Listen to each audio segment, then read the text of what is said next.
रात के 1 बजे थे। रवि अपने कमरे में अकेला बैठा था। उसने मोबाइल चला रहा था।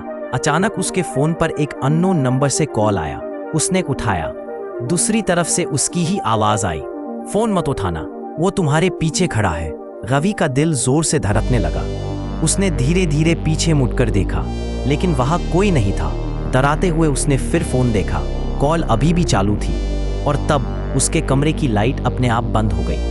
अंधेरे में उसके कान के पास किसी ने फुफाया, अब मुड़ के देख। और इस बार वही था।